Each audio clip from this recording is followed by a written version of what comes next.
Americans have long seen their soul, their failures, and their triumphs through their writers. No other country has produced such a noble body of literature as the United States. Hello, I'm Jane Kaczmarek, and welcome to the Great American Authors Series. In the 6th episode, we will learn about a group of authors who lived through America's Great Depression. Their response was as diverse as the country had become. Ernest Hemingway redefined the novel. James Thurber laughed at America. Science fiction authors put social ills in futuristic settings. And Tennessee Williams and Arthur Miller would lead a resurgence of American theater.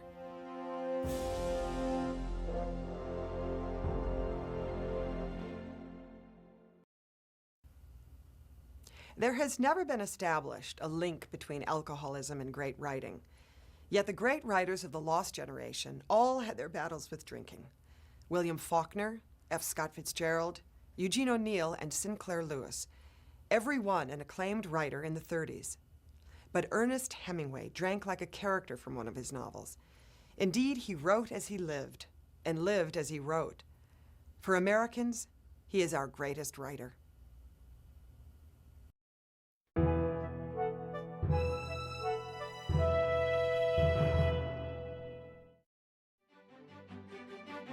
Ernest Hemingway was driven to live life to the fullest. His experiences became the source for the type of American hero that lived in his novels, a hero who faced violence and death with courage and grace. In his early years, he became not only what a writer should be, but he mirrored the age in which he lived and embodied the quintessential image of the American male. Big, larger than life, a bit of a bully, an adventurer looking for the next big story to become involved in. Most people remember Hemingway affectionately by his nickname, Papa, and as the white-bearded fishing and hunting enthusiast. But Hemingway was first and foremost the 20th century's greatest American novelist. A Midwesterner, Hemingway was born in Oak Park, Illinois on July 21, 1899. He grew up hunting, fishing, and camping. After graduating from high school in 1917, Hemingway was always on the move, a newspaper reporter for the Kansas City Star, an ambulance driver in Italy in the waning days of World War I. In 1921, at the age of 22, Hemingway settled in Paris with other expatriates, such as F. Scott Fitzgerald, Ezra Pound, Sherwood Anderson, John Dos Passos, and T.S. Eliot. This was the beginning of the Lost Generation, a term coined by the writer Gertrude Stein and made popular by Hemingway in the epigraph to his breakthrough novel, The Sun Also Rises. Written in 1926, The Sun Also Rises was the story of Americans disillusioned by World War I, a fictional account of the Lost Generation writers in 1920s Paris. It was an instant success and introduced Hemingway's simple but powerful and evocative style of writing, a style imitated by many authors since. The Sun Also Rises was followed by the equally impressive A Farewell to Arms in 1929. Like The Sun Also Rises, this novel is heavily autobiographical. In it, Hemingway draws upon his experiences in Italy during World War I. Like Hemingway, the main character, Frederick Henry, is an ambulance driver in the Italian army, and he is also wounded by a mortar shell. The 19-year-old Hemingway had an affair with Agnes von Kurowski, the American Red Cross nurse who nursed him back to health. Frederick has an affair with a British nurse, Catherine Barclay, who also nurses him back to health. A Farewell to Arms is an intensely written anti-war novel, but Hemingway doesn't merely condemn the horrific devastation of World War I through Frederick's tirades against the war's senseless brutality. Hemingway indicts the world for allowing the war to happen. It also introduced the Hemingway hero, the larger-than-life individual who takes on what life throws at him with self-sacrificing courage to illustrate universal themes of heroism and struggle. I had seen nothing sacred, and the things that were glorious had no glory. And the sacrifices were like the stockyards at Chicago if nothing was done with the meat except to bury it. Abstract words such as glory, honor, courage, or hallow were obscene. Ernest Hemingway, A Farewell to Arms. In the 30s, Hemingway continued to live his life on the edge and gained experiences, enabling him to reinvent from novel to novel the quintessential hero to which he had lent his name. In 1937, Hemingway became a war correspondent and covered the Spanish Civil War between General Francisco Franco's fascists and the Spanish loyalists. To many back in the States, his tales exemplified the adventurer and war veteran covering the thrill of war and earned him the cachet as America's first celebrity war correspondent. In 1940, Hemingway took these experiences and used them as the backdrop in For Whom the Bell Tolls. In the book, the Hemingway hero is resurrected with the themes of courage and struggle against the setting of war. For Whom the Bell Tolls tells the story of Robert Jordan fighting with Spanish guerrillas on the loyalist side. In this case, an American, like Hemingway, leads a group of resistance fighters on a mission to blow up a bridge critical to the Spanish fascists. Initially an idealist, Jordan is quickly sobered by the reality of war. Yet ever the Hemingway hero, his courage enables him to remain devoted to the loyalists, even when facing death. This tale of a world falling into the grip of World War II is one of Hemingway's finest. In 1952, Hemingway wrote his greatest novel, The Old Man and the Sea. Drawing once again upon his theme of the hero's struggle against all odds to succeed, Hemingway wrote about the universal truths of courage and persistence when facing adversity. The Old Man and the Sea is about an old Cuban fisherman battling the elements in his own old age to bring home the largest marlin his small fishing village has ever seen. The book was later made into an Oscar-winning movie with Spencer Tracy playing the role of the old fisherman. Then his head started to become unclear, and he asked himself, is he bringing me in, or am I bringing him in? They were sailing together, lashed side by side, and the old man thought, let me bring him in if it pleases him. I am only better than him through trickery, and he meant me no harm. Hemingway won the Nobel Prize for Literature in 1954. The Academy noted that it was for his mastery of the art of narrative, most recently demonstrated in The Old Man and the Sea, and for the influence that he has exerted on contemporary style.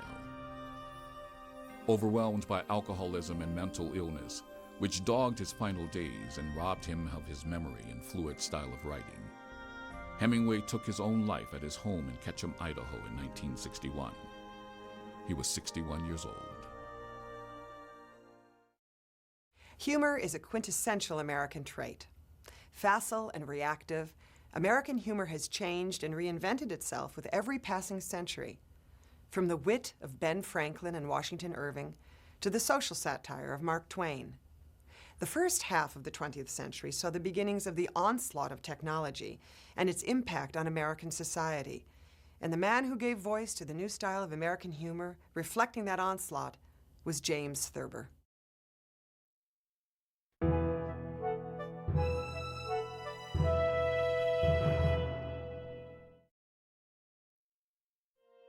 As a young boy, essayist and cartoonist James Thurber was blinded in one eye by an arrow when he and his brothers were playing a game of William Tell. From that day on, unable to compete in sports, Thurber immersed himself in a rich world of fantasy. A world that would find an outlet in his unique writings and peculiar sketches. A world that would make him America's greatest and most original humorist since Mark Twain.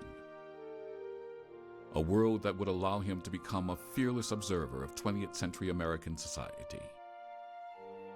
James Thurber was born in Columbus, Ohio on December 8, 1894. Because of his poor eyesight, he did not fight in World War I, but worked as a code clerk in Washington, D.C. In 1927, Thurber joined the New Yorker's magazine staff. Here he would develop his clear yet unusual comedic style of writing, while commenting on everyday life in the United States. Thurber, with great comic awareness and sensitivity, described the anxieties of the average American coping with society and its newfangled ideas and machines. Thurber's comedic masterpiece of the human condition was his short story, The Secret Life of Walter Mitty. In this piece, he captured the fear many men of the time felt toward machines such as automobiles, the dread they experienced from the pressure of their jobs, the escape they yearned for from their nagging wives.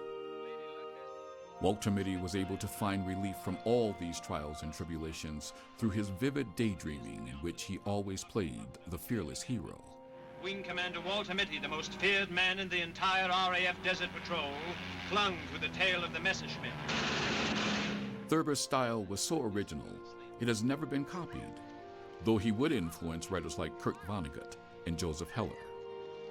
But more importantly, Thurber had picked up the mantle of humor from Mark Twain, and in turn passed it on to such humorists as Art Buchwald, Irma Bombeck, and Dave Barry.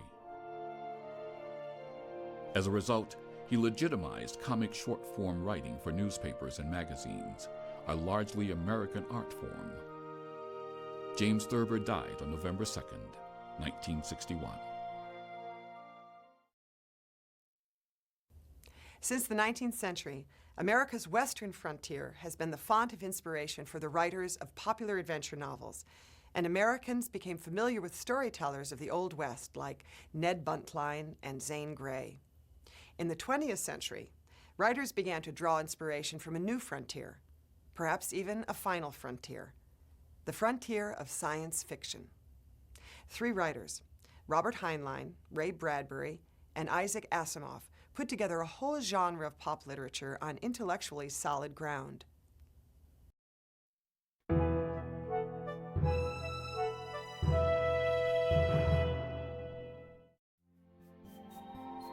Science fiction is a broad genre of fiction that tells speculative stories based on current science or technology. It was long the stepchild of American literature and a mainstay of B-movies, but that would change abruptly in the decade after World War II, with the works of three masters of the genre, Robert Heinlein, Ray Bradbury, and Isaac Asimov. More than any other American science fiction writers, these three would popularize science fiction and bring it into mainstream American literature. At the dawn of the science fiction revolution in the 1940s and 50s, Robert Heinlein, a graduate of the United States Naval Academy, was the first American in mainstream science fiction. He was also the first to write high-quality science fiction stories for young adults. And he was the first to use plausible science and engineering ideas in his stories. Seldom equaled, he set a standard for authenticity in what is known as hard science fiction, particularly in his novel, Destination Moon, which was made into an Academy Award-winning film. This was followed by his best-selling novel, Stranger in a Strange Land.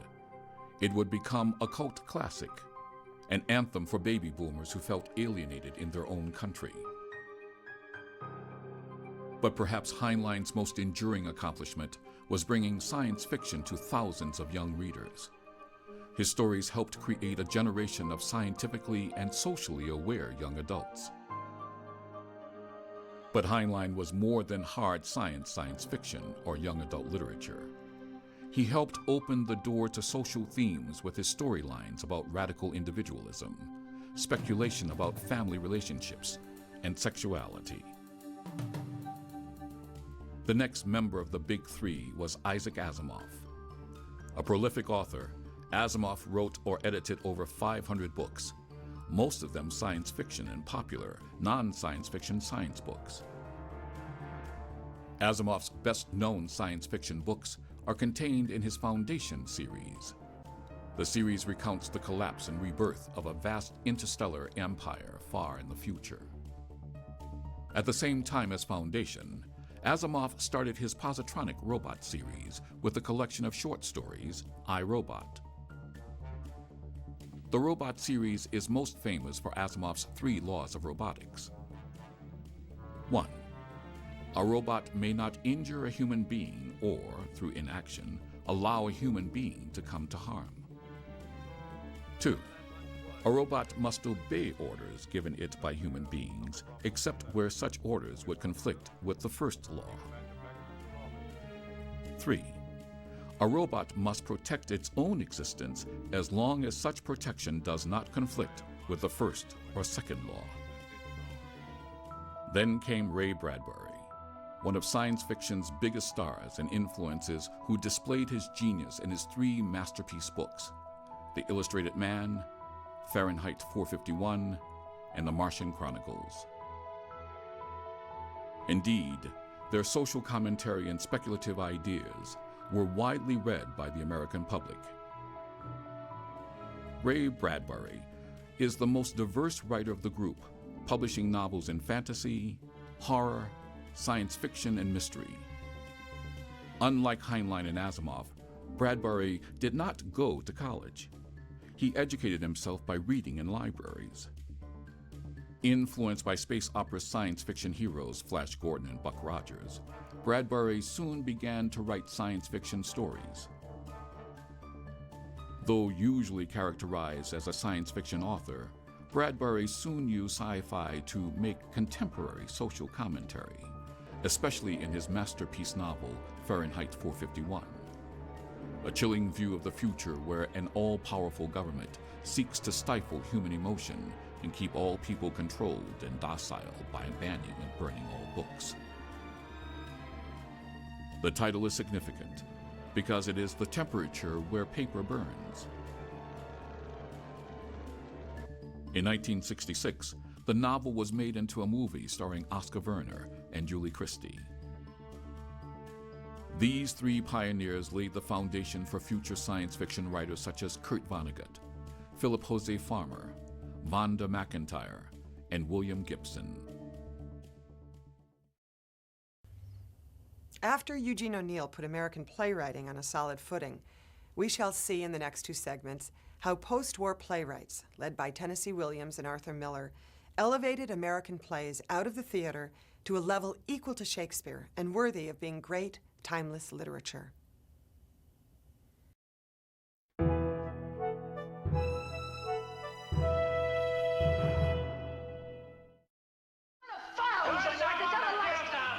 You stinker!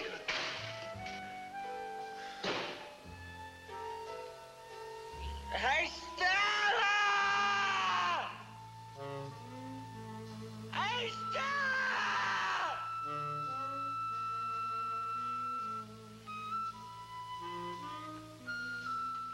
This is the most famous scene in drama, recognized by every American, young or old.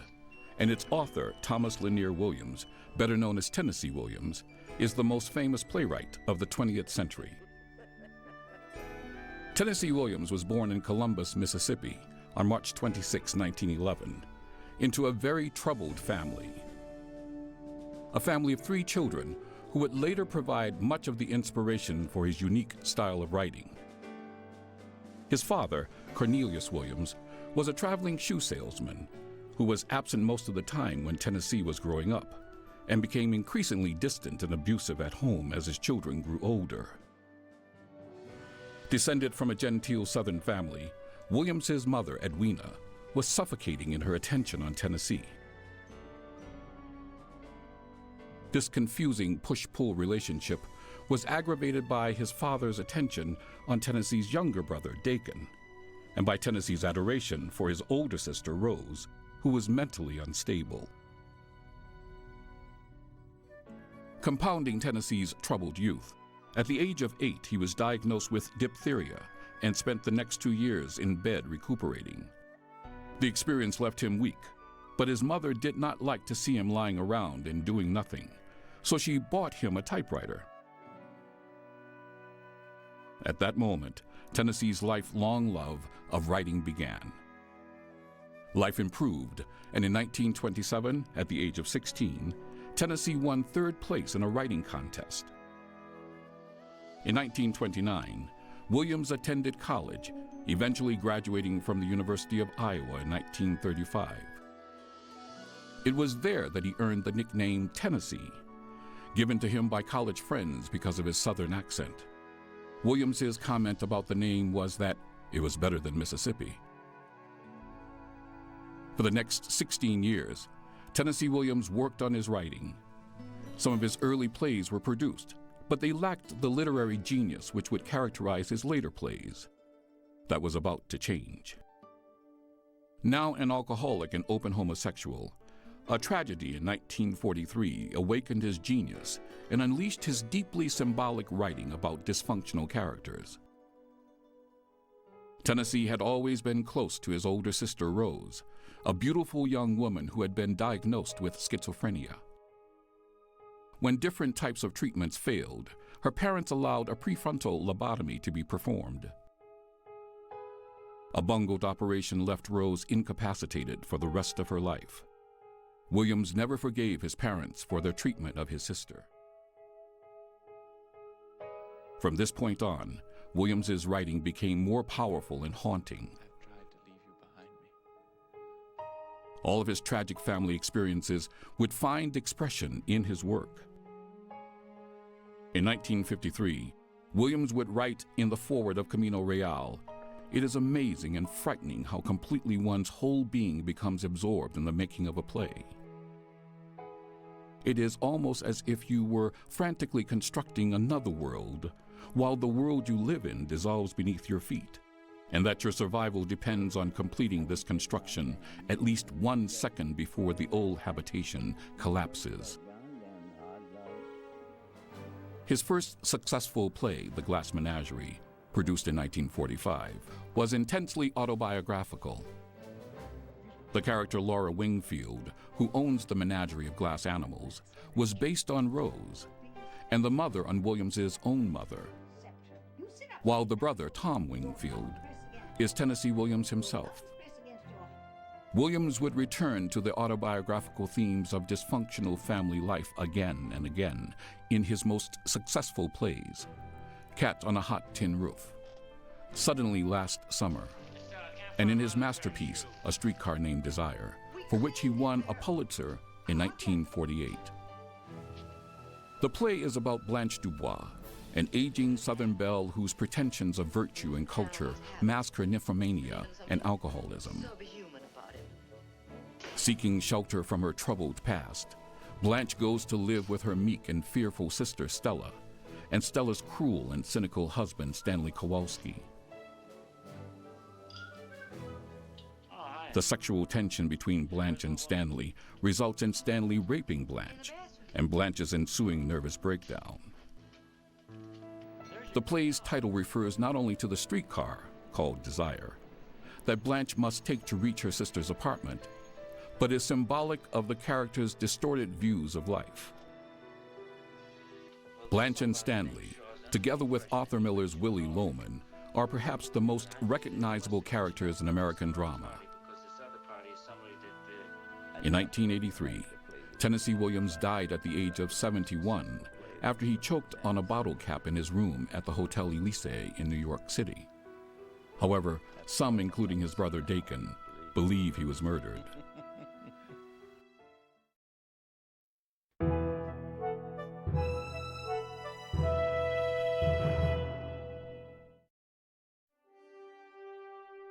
He was an American pop icon, the first Jewish American literary voice recognized for his masterpieces of stage and screen.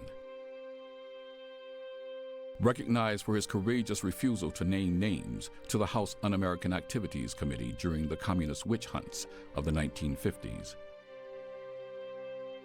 And he was known for his marriage to movie star and sex goddess Marilyn Monroe. He was Arthur Miller. Arthur Miller was born on October 17, 1915, in Harlem, New York City. His parents were financially wiped out by the Great Depression. Because his family was poor, Miller had to work at odd jobs to pay his way through the University of Michigan. After graduating in 1938, Miller worked at a number of jobs while honing his playwriting skills. In 1949, Miller wrote his masterpiece, Death of a Salesman.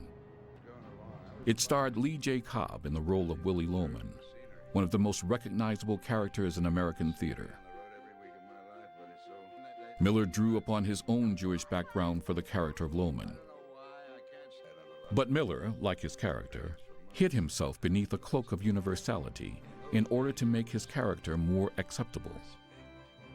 In the play, Willie Loman is, in some sense, a fraud pretending to his family and friends to be a greater success than he is. After World War II, Loman's life begins to spiral downward in spite of the post-war boom. Willie loses his job and cannot face the reality of his failure. Deciding he is worth more dead than alive, Willie commits suicide, hoping that the insurance money will support his family and give his son Biff a new start in life. All right, boy, I'm gonna show you and everybody else that Willie Loman did not die in vain. He had a good dream. The only one you have to come out #1 man. He fought it out here, and this is where I'm gonna win it for him. Death of a Salesman embodied Miller's strongest themes: how false values such as material success and popularity can destroy families. Mirroring his own experiences, The Crucible in 1953 was an allegorical play in which Miller compared the investigations by the House Un-American Activities Committee to the 1692 Puritan witch hunts in Salem, Massachusetts. Then in June 1957, he did the unexpected. He married the beautiful Marilyn Monroe, the best-known actress of the time. Though outwardly happy, the relationship was not an easy one, and they were divorced by 1961. After the success of Miller's Death of a Salesman, he opened the door for many Jewish authors to write directly about the Jewish experience in America. Authors such as Bernard Malamud, Saul Bellow, and Philip Roth. For the next 40 years, Miller continued to critique the struggles of American life until his death on February 10, 2005. In the next episode, we shall see how the hollowness of post-World War II America, predicted by T.S. Eliot, would shape the next generation of American writers, writers who would lead the greatest social upheaval the country would ever see. Thanks for watching episode 6 of the Great American Authors series. I'm Jane Kasmarek.